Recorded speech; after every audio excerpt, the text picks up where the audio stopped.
So this is the PowerPoint for Chapter 18, which is on electrochemistry. And in electrochemistry, we're going to be studying how chemistry or how a chemical reaction can be used both to produce electricity and how electricity can be used to produce a chemical reaction. So this PowerPoint video will cover sections 18.1 through 18.6. There will be a second video then that will cover 18.7 and 18.8. So I want to briefly review some things that we learned back in Chapter 4. In this chapter, we're going to be talking about redox reactions again. And a redox is just shorthand for an oxidation reduction reaction. So remember, an oxidation reduction reaction involves the transfer of electrons. So combustion is an example of an oxidation reduction reaction. And back in Chapter 4, we learned how to assign oxidation states. And we're not really going to need to do that here because that will already be done for you. But if you want to review of oxidation reduction, then go back to Chapter 4. It was the very last section of Chapter 4.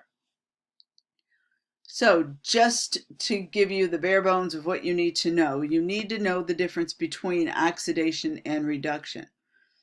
So oxidation generally means that electrons are lost. So oxidation means loss of electrons. Reduction means gain of electrons. And there are a couple of ways that you can remember that. The one that I use is Leo goes Ger. So in Leo goes Ger, Leo stands for loss of electrons oxidation. Ger stands for gain of electrons reduction. So if a substance loses electrons, it's oxidized. If a substance gains electrons, it's reduced. Another one that I don't use personally, but that some students like is oil rig. Oxidation involves loss, reduction involves gain. So either of those can be used to help you remember what's oxidized and what's reduced. That is something you will need to know. And then the oxidizing agent is the substance that is being reduced, because remember, oxidation doesn't take place without reduction and vice versa. So if something is being reduced, that means it's oxidizing something else. If a substance is being oxidized, it's reducing something else. So it's known as the reducing agent. And so these last couple of slides were I took them directly from the Chapter 4 PowerPoint, just as a review of oxidation and reduction. So the first thing we're going to learn about in Chapter 18 is something called a galvanic cell. And again, electrochemistry is just the relationship between chemistry and electricity. And a galvanic cell is going to use a chemical reaction to produce electricity. In the second half of the unit or this chapter, we'll learn about electrolysis, which uses electricity to cause a chemical reaction. Okay, so a galvanic cell is a device in which a chemical reaction takes place and chemical energy is changed to electrical energy. How does that happen? Well, because redox reactions involve transfers of electrons, if you can somehow cause those electrons to travel through a wire, you're essentially producing electricity.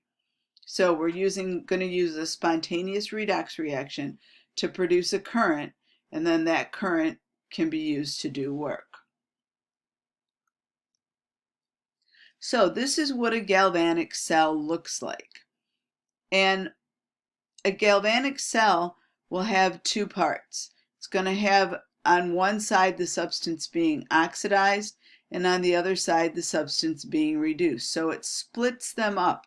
We're going to be talking about half reactions in this chapter. But so that ions can flow back and forth, in any galvanic cell, to make it conduct electricity, you need two things, or one thing. You need either a salt bridge, which allows the ions to move through it, or a porous disc, which also can allow ions. So you either need one or the other. So a salt bridge just contains an electrolyte, and it allows, again, those ions to move through, and a porous disc also will allow ions to move through it. But whatever you do, you don't want the solutions to mix to any degree. So the disc or the salt bridge does not really allow mixing of the solutions. All right, so here's where knowing what the difference between oxidation and reduction, here's where that's going to come in handy. So a galvanic cell has two parts. It has an anode and a cathode. So it has an anode and a cathode. Now, the cathode is always written on the right-hand side. The anode will always be on the left-hand side. The anode is where oxidation takes place. So the substance that is being oxidized is going to be on the left-hand side. And again, because it's oxidized, it's the reducing agent. The substance that's reduced is going to be on the right-hand side. That's the cathode. And because it's reduced, it's the oxidizing agent. So it's important that you remember that reduction always takes place at the cathode. You really only have to remember one or the other, because then the second case, the second one will as long as you remember one, you'll remember both of them. So we're going to be calculating cell potentials, meaning how many volts of electricity can a cell produce. And cell potential is abbreviated with this fancy looking E, cell. And the E sub cell just means it's the potential of the cell. So it's the pull or driving force on electrons. It's also known as EMF, or electromotive force, and it's measured in volts. So the volt is the unit of electrical potential, and it's defined as 1 joule of work per coulomb of charge. Now, coulombs is the SI unit of electrical charge. You don't really need to, we'll talk a little bit more about that in the second part of the chapter, but a volt is a joule per coulomb. So it's 1 volt means 1 joule of work being done per coulomb of charge. Now, there's a couple of ways that you can measure voltage. We're not really going to go into this. You can use a voltmeter or a potentiometer. Both of these will measure the current. So this would be an example of a voltmeter that is measuring the current of the solution, or that this reaction is producing.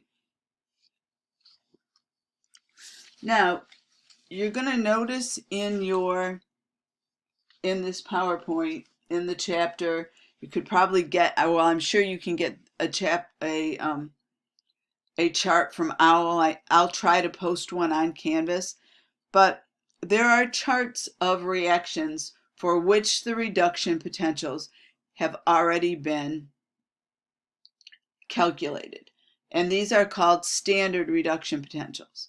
Now, these are standards, so when something is standard, what that means is the solutes are all at 1 molar, and any gases are at 1 atmosphere. And in a standard reduction potential chart, everything is written as a reduction. So it's always written as if it were a reduction. So here's half of the table of standard reduction potentials, And here is the other half of the table of standard reduction potentials. Go back to the first one. Okay, so these are calculated based on the fact that the reduction of hydrogen to hydrogen gas does not produce any electricity. Now, one thing you'll notice, they tend to go from positive to negative. And then on the second page, same kind of thing. They're just some different reactions. So the more positive the standard reduction potential is, the more likely this substance is to be reduced. So the more negative it is, the least likely it is that it's going to be reduced. So if we compare fluorine to, let's say, iron. Okay, fluorine has an electric potential of 2.87. So it's very likely that fluorine is going to be able to be reduced. Iron has a negative reduction potential. So it's not very likely that iron will be reduced. More than likely, iron will be oxidized, meaning the opposite reaction is more likely to take place.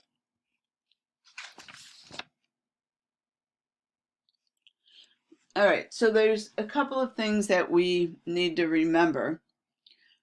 We'll talk a little bit more about how we measure the potential of a cell, but basically the potential of the cell is, it's the potential of the cathode minus the potential of the anode. So when a half reaction is reversed, the sign of delta or of E is reversed. When a half reaction is multiplied by an integer, E remains the same, which is a little bit different than like delta H and delta S and delta G. When those were multiplied by integers, we also multiplied that value by integers. But E is not like that because it's an intensive property. And so we're going to do several examples of how we calculate the potential of a cell. All right, so let's look at this first example. All right, so this is the equation, the redox reaction right here. So this is the equation. So we have iron going from +3 to +2, and we have copper going from 0 to +2. So again, loss of electrons, oxidation, gain of electrons, reduction. So iron gains electrons in this reaction, it's reduced. Copper loses electrons in this reaction, so it is oxidized. So if you look up the values on the chart, remember, they're all written as reduction potential. So the only thing you're going to be able to find is the reduction. So these are the reduction potentials for these particular reactions. But this reaction, reaction number 2, doesn't happen in the way in which it's written. It happens in the reverse. So that means that if you write it in the reverse direction, which is the way it's taking place in the chemical reaction, then you need to change the sign of delta or of E. So now instead of being positive 0.34, it is negative 0.34.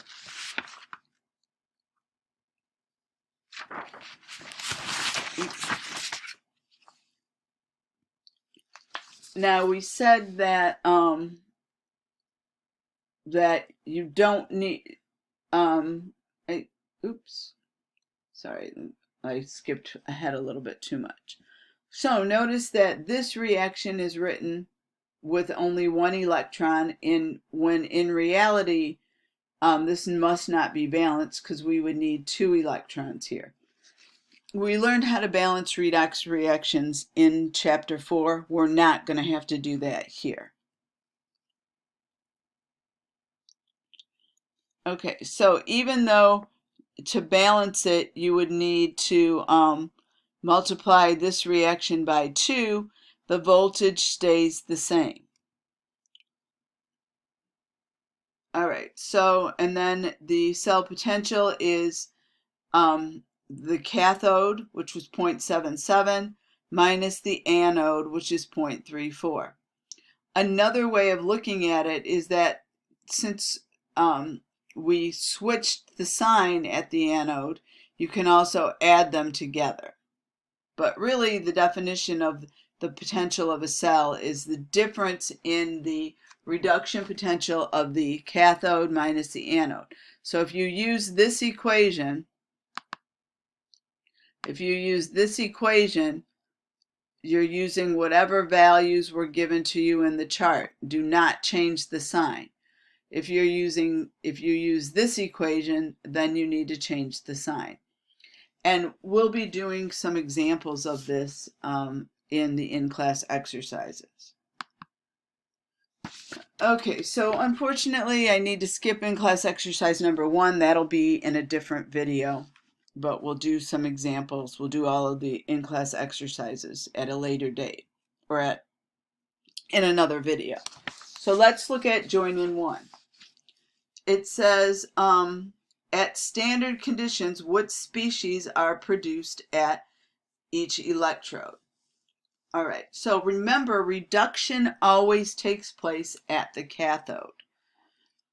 So let's figure out what's going to be produced at the cathode first, because these are written as reduction potentials.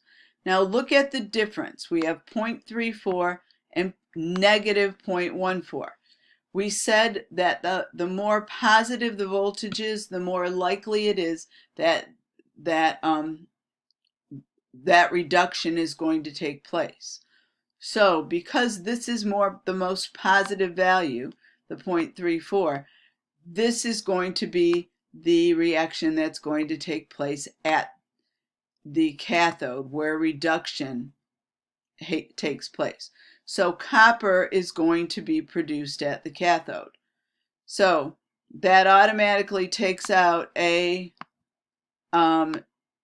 C, and D as choices, because we know copper in its element form is what's going to be produced at the cathode. So how do we know what's produced at the anode? Well, the reaction taking place at the anode is going to be the opposite of this reaction. So it's going to be tin going to tin 2 plus 2e minus. So tin 2 plus is going to be produced at the anode. So the answer is E. So E is the correct answer for this one.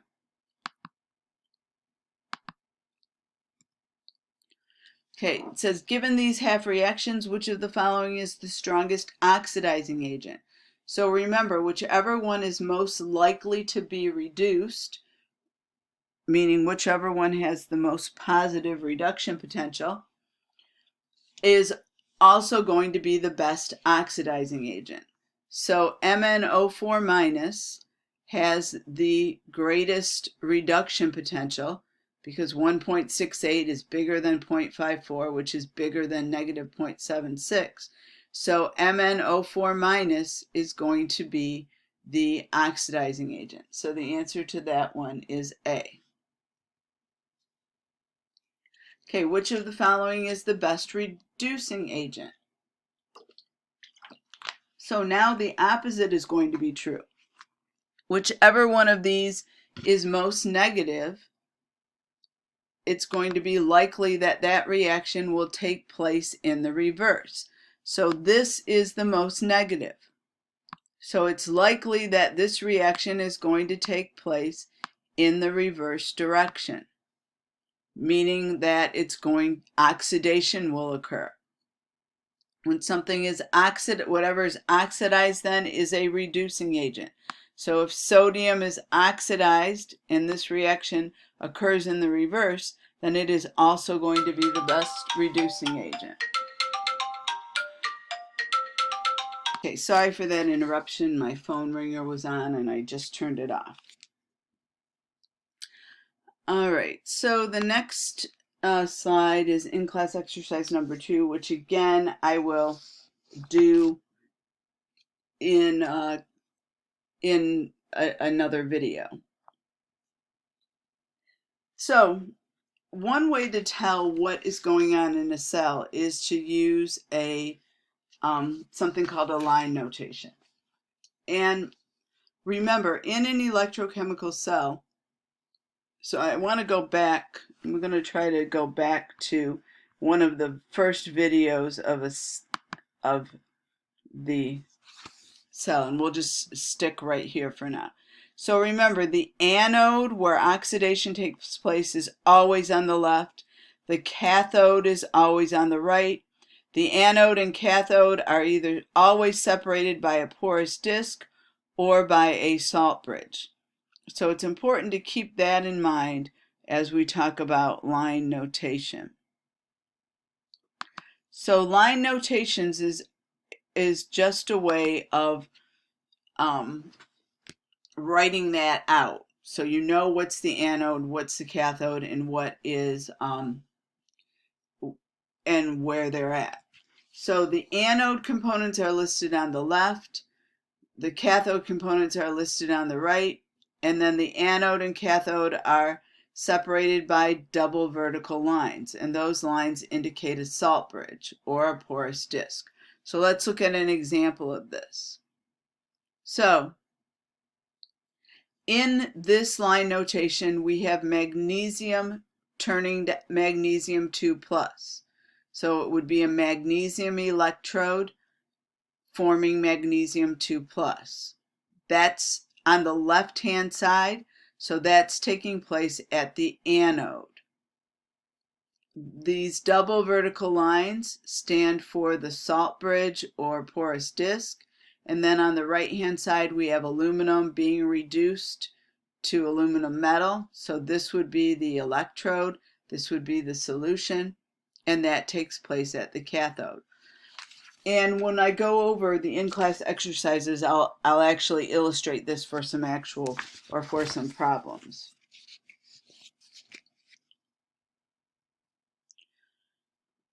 All right, so I'll go through these kind of quickly. Whenever you're given a galvanic cell, you want to be able to describe what reaction is going on. And part of that will be determining what's the anode, what's the cathode. Again, we will go through all of this in the next video, so I don't really want to go spend a lot of time on this right now.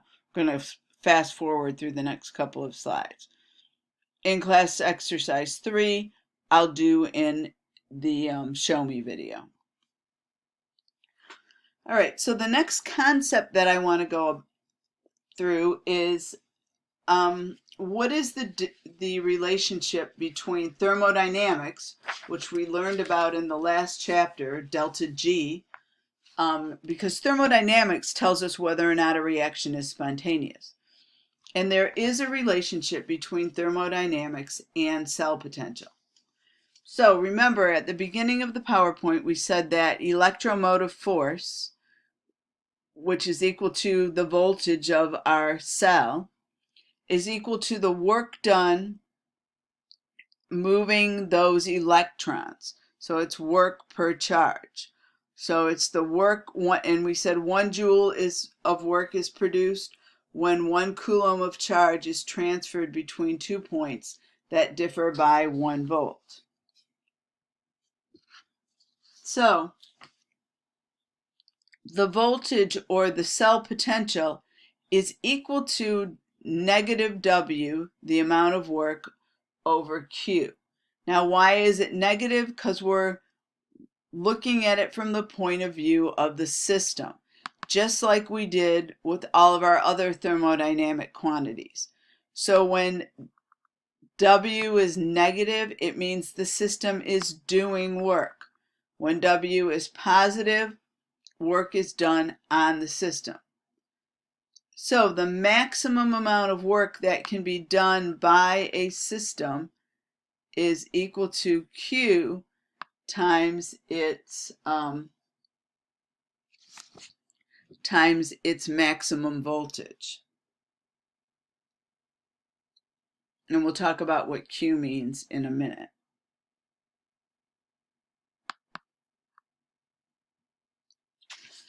Now, in any real process, some energy is always wasted. So the actual work is always less than what you would calculate as the maximum. But we're still going to use the same equation to get the actual work. So E, in this case, the difference here is that this is maximum, so this would be the standard if everything was perfect. This would be the actual measured amount. And then Q is the charge in coulombs. And again, we will talk about Q in the next slide. So Q is charge. And Q is equal to NF. So, So N is the number of moles of electrons being transferred. F is a unit called a Faraday, and a Faraday is a constant. It's the charge on 1 mole of electrons. Because if you multiply the number of moles by the charge per mole, you'll get the charge in coulombs. So a Faraday is 96,485 coulombs per mole. This is a constant, just like R is a constant.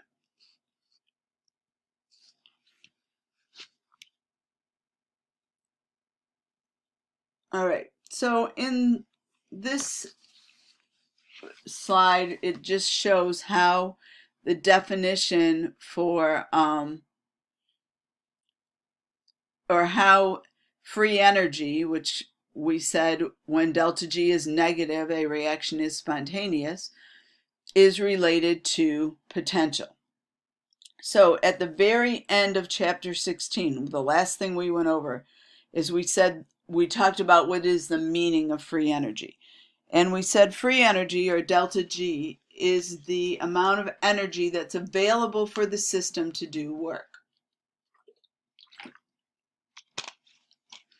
So if the maximum amount of work done by a system is equal to negative Q times E, then negative Q times E is equal to delta G.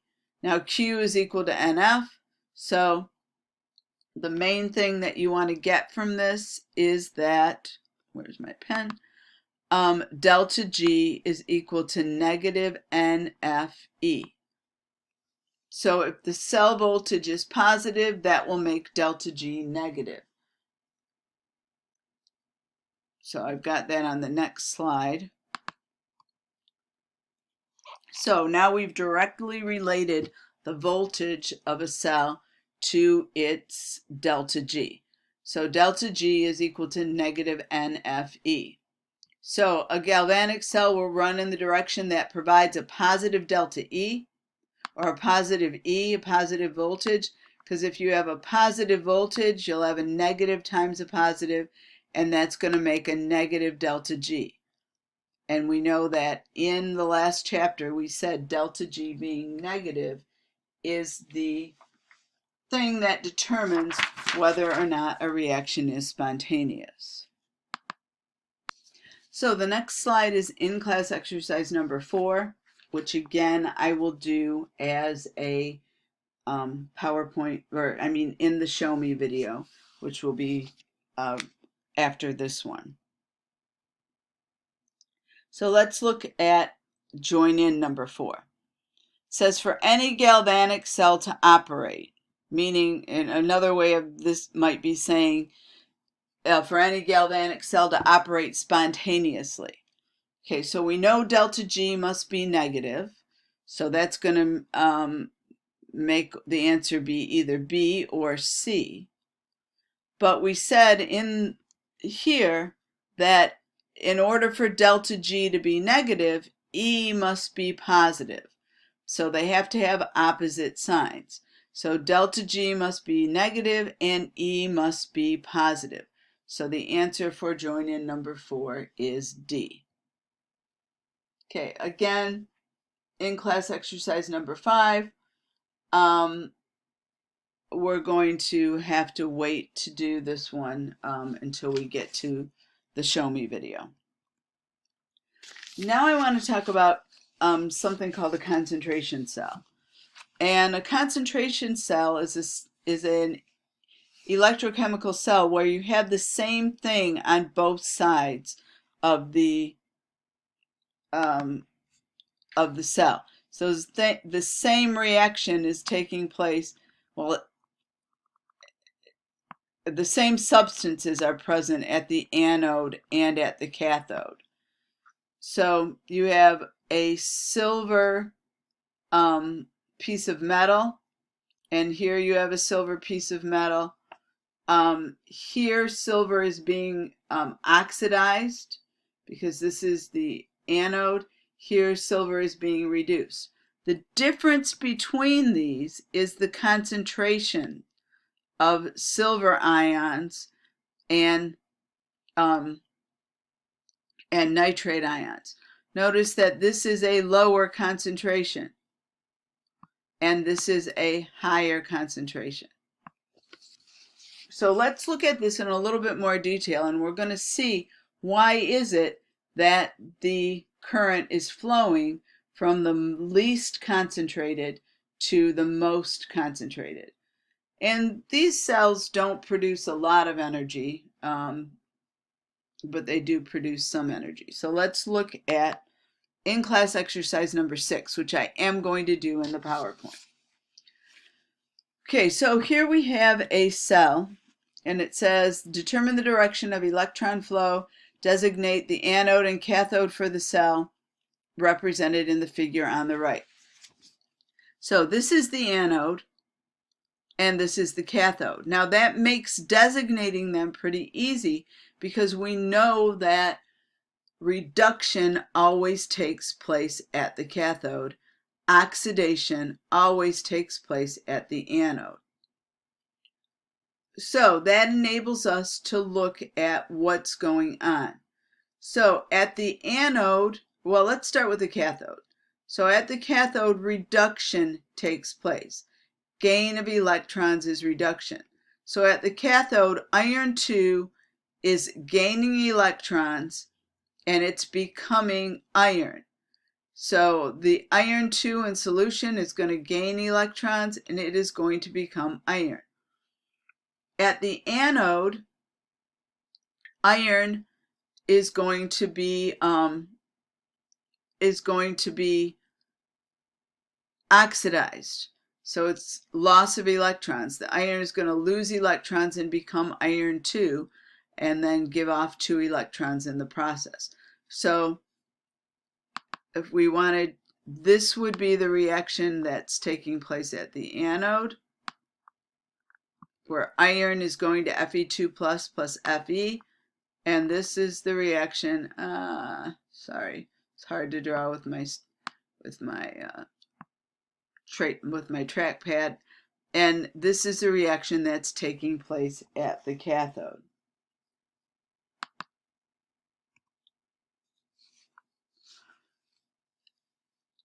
So Fe2 plus is going to be formed on the left, and iron metal will be deposited on the right electrode.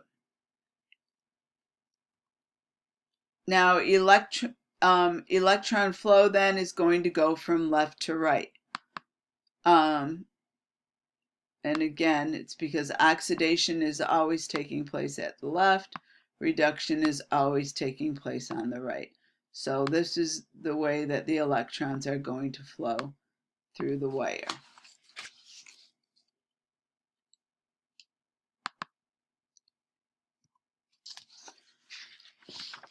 Okay, so now we're going to look at the relationship between cell potential and concentration. And this is going to mostly apply to cells where you have not the same thing on both sides. So not the same thing at the anode and the cathode. we're going to look at a normal electrochemical cell and see how the potential depends on the concentrations of the reactants and products for that matter.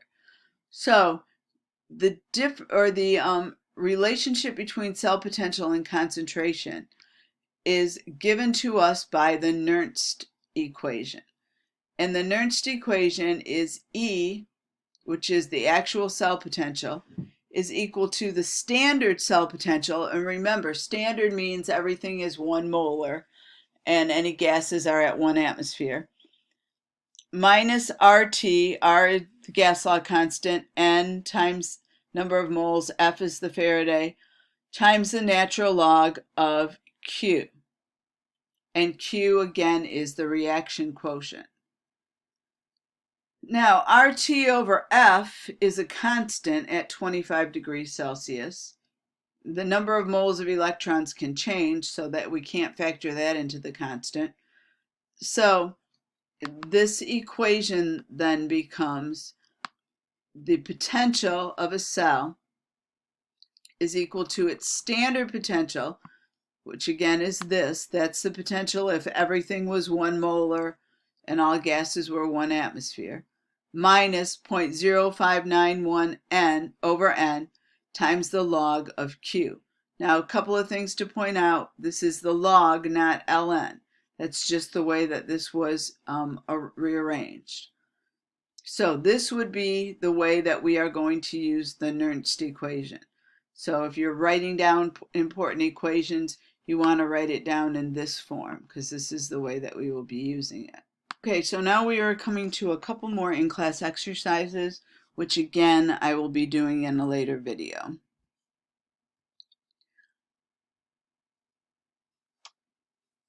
All right, so the next thing I want to go over is how can we use certain electrodes to help determine the concentration of ions. And these are called ion-specific electrodes. So I'm just going to go over this kind of quickly, but you can use the potential of a cell. I mean, you can either use concentration to calculate cell potential, or you can go backwards and get the potential of the cell and get concentration. That's essentially how a pH meter works. Okay, so a pH meter contains an electrode which you dip into the solution, and it measures the concentration of H+, and then it converts that electronically into pH. But that's how a pH meter works. So that's an example of using cell potential to get the concentration. And again, you're just looking at the potential. We're not gonna, the potential will vary with pH. You can use other types of electrodes to really any electrode. It just would need to contain that ion in that solution.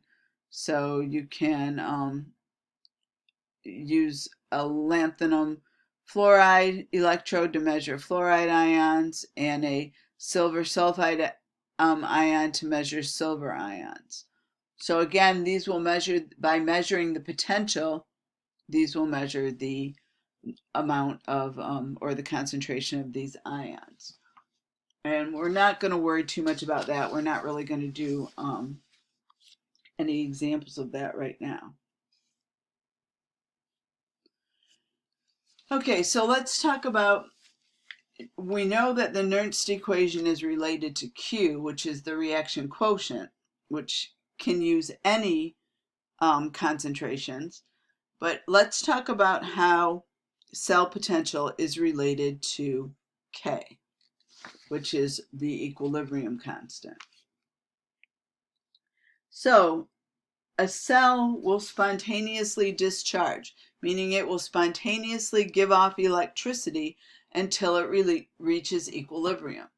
And at equilibrium, the rate of the forward reaction, which in this case is the reduction, is going to be equal to the rate of the reverse reaction, or I'm sorry, the rate of the forward reaction is going to be equal to the rate of the reverse reaction. Both the oxidation and reduction are taking place in the forward way. And so until they become equal, the forward and reverse rates, and then we know it's at equilibrium. So at equilibrium, Q is equal to K. Now at equilibrium, the cell is going to stop producing electricity. So E cell is going to be equal to 0. So that means that takes E cell out of the equation, which I'm trying to go back. So this was our equation right here. So if this is equal to 0, if E cell is equal to 0, or we can even look down here, then we're going to get 0 equals E standard minus 0.0591 over N times the log of K. And sure enough, that was the reaction that we get. So when the reaction is at equilibrium, this is the relationship between the standard cell potential, and again, standard cell potential is the ones you look up in the chart, and the equilibrium constant. So it's a way of measuring or calculating the equilibrium constant, or if you know the equilibrium constant, you can calculate the standard cell potential. And think about this. One practical application is, this is why batteries go dead. The reaction proceeds until it reaches equilibrium. And at equilibrium, it can't go anymore. Okay, so we said at equilibrium, delta G is equal to 0. Delta G has to be negative. So the cell can no longer do work. It will no longer produce electricity.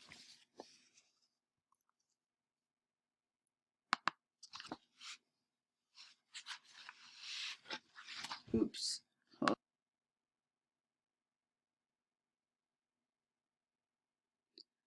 Okay, so again, this is just rearranging this same equation where E is equal to 0.591 N times the log of K. You can rearrange this to solve for K. So the log of K is equal to NE divided by 0.0591. So that's just another way of rearranging the equation that we first saw back here. So it's just rearranging, it's rearranging this equation to solve for K. All right, so in class exercise number 9, again, we will have to do at a later time because I can't show work on the PowerPoint. Okay, let's look at join in number 5. It says, in a given concentration cell, the concentrations are 0.01 molar copper 2 plus and 0.1 molar copper 2 plus. In what direction will the electrons flow? Well, we said before, the electrons always flow from the least concentrated solution, the least concentrated, to the most concentrated. So they're always going to flow from least to most. So they're going to go from 0.01 to 0.1, which is answer A. Okay, it says for any operating cell, we know that E has to be positive because E is related. When E is positive, delta G is negative. So that means that either A or B is going to be the right answer. But in a concentration cell, E standard is going to be 0 because you have the same things occurring on both sides. And so the cell potentials are going to cancel one, or the standard potentials are going to cancel one another out. Now, a battery is just a group of galvanic cells that are connected in series, and the total potential of the cell then is equal to the sum of the potentials of each individual, or the total potential of the battery is equal to the sum of the potentials of the individual cells. And we're not going to do any calculations of this, but that's how a battery works. So there are several types of batteries. A lead storage battery is like what's in your car. A dry cell battery would be kind of like a 9-volt or a AA, AAA battery. They have silver cell batteries, mercury cell batteries, nickel cadmium batteries. A lot of those are the rechargeable ones. And then lithium ion batteries. And a lot of these just differ basically in what makes up the anode and what makes up the cathode. Now, here's the diagram of a lead storage battery, which would be like the battery in your car. So you have the anode, which is lead, and the cathode, which is lead 2 oxide, and you have a very strong electrolyte solution, which is usually concentrated sulfuric acid. That would be a dry cell battery. This is a mercury battery, kind of like the little button ones used in calculators. So that's just some examples of some batteries. You can look at them more closely. So we know that certain metals, when they're left out in the elements, will corrode. Something like silver tarnishes. Iron, rust. Those are all examples of corrosion. And corrosion just really returns the metal to its natural state, because a lot of metals are mined as ores, and then those ores then have to be refined to purify the metal. So corrosion is just the oxidation of a metal. And the reason that it happens is that delta G is usually negative for the process, so it's going to be a spontaneous process. Now, just because it's spontaneous doesn't mean we want it to happen. So some metals, though, will tend to form a protective coating. So aluminum will get a dull coating of aluminum oxide. That aluminum oxide then is corrosion resistant. Copper forms that greenish layer. So like if you look at a building that has a copper roof, the roof will often look green. That's a natural protective coating. So essentially when that coating is removed to make it shiny copper again, it's just going to happen over again, because that coating was designed to protect the copper underneath. And then again, the silver forms a tarnish, which then protects the silver underneath from tarnishing further. When iron rusts, you have an electrochemical reaction.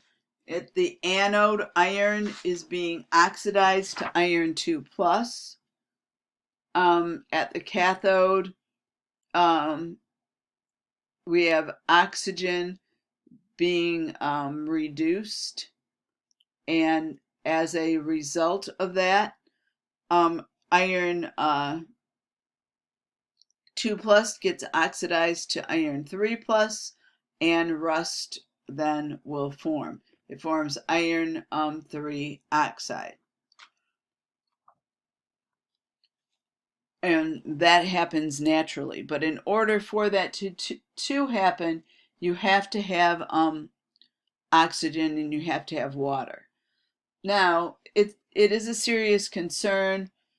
20% of the iron that's produced in the U.S. is used to replace things, objects that have been damaged by iron rusting. So if you can do something to slow down the process, that's a good thing. So one thing that they do is in some steel manufacturing plants, they galvanize the iron, meaning it's an electrochemical process that we'll talk about in the next PowerPoint, where they chemically coat the iron with zinc. And then the zinc gets oxidized more readily than the iron, so the zinc will protect the iron underneath. They can form alloys by which they add other metals and make solutions of metals. Those are generally more corrosion resistant. And then there's cathode protection,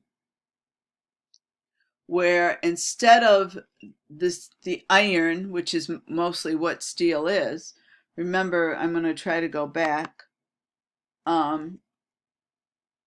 because in this reaction, iron is the anode. So in cathodic protection, you make iron be the cathode instead.